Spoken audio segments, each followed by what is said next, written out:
The first Orphan battle is the last particularly difficult fight in the game's story. If you want to prepare, when the battle begins, press start and select retry to give you access to the game's menu. We recommend equipping the party leader with as many cherubs crowns as possible to stave off an instant kill move that can randomly be performed. Also, it helps to have the Goddess's Favor accessory you received in the second battle with Bartandalus equipped to your healer, in this case, Hope. Finally, we recommend using these paradigms.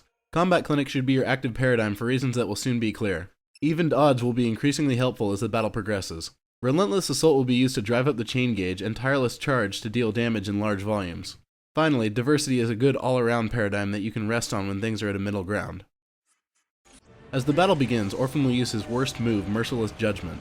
Unless a character already has a red life bar, they will not be killed. However, all your characters will have HP in the double digits. Needless to say, you should get to healing as soon as possible. This will be performed several times during the battle, usually after the move Consummate Light or Consummate Darkness. This is your cue to switch to Combat Clinic immediately, since your controls will be locked up as it's being performed. If Fang is guarding, she can weather the move with only half damage, so aim for that. The battle itself is split into two types. Consummate Light, where Orphan will heal itself, and Consummate Darkness, where it will cast status ailments on you, with Orphan switching between them after staggers and time limits. You'll start on Consummate Light, which is the easier of the two. Usually you'll want to switch to Evened Odds during Consummate Light to cast status ailments on Orphan and haste and protect on yourself.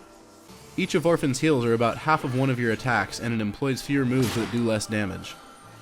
Diversity is a good way to attack while keeping your health decently high. If you want to be a bit more aggressive, switch to Relentless Assault to really drive up the chain gauge. Once Orphan is staggered, if your health can take it, go through a round of Relentless Assault to drive up the chain gauge, and then switch to Tireless Charge to really do some damage. After the stagger period, it will switch to Consummate Darkness. Switch to Combat Clinic immediately and get ready to heal after Merciless Judgment. During this, you'll want to ignore the status ailments and stagger Orphan as fast as you can to escape this phase. We recommend using Diversity so Hope can manage your life and use Asuna to remove status ailments. The only ailments you should worry about are Pain, Fog, and Slow on yourself, or Daze on a party member. If Hope is unable to cast, or there are simply too many ailments for your liking, use Dispelga. Just be warned, this takes ailments off of Orphan and improvements off of you, too. Don't worry about the TP gauge, as you won't need it for the next fight, and you'll be casting more than enough to refill a spent unit or two. If you take too long, Orphan will switch to Consummate Light and reset the chain gauge. While this gets you out of Consummate Darkness, it takes away your possibility for a stagger. Orphan also attacks less while staggered, so use this time to either recast your status improvements or heal if you need to. Once your life is under control, which should only take a moment, jump to Relentless Assault and work up the gauge before going to Tireless Charge again. Just be prepared for another Merciless Judgment when the stagger phase ends. The fight takes on its most dangerous phase once you remove about half of Orphan's life. Merciless Judgment can come at any time, and it gains 2 new attacks you need to watch out for. The first is Progenitorial Wrath. This has a small chance of instantly killing whichever party member is randomly targeted by it. This is also why we recommended putting as many cherubs crowns on your party leader as possible. More often, the move will mildly hurt someone else, but any chance of instantly getting a game over is worth preparing for.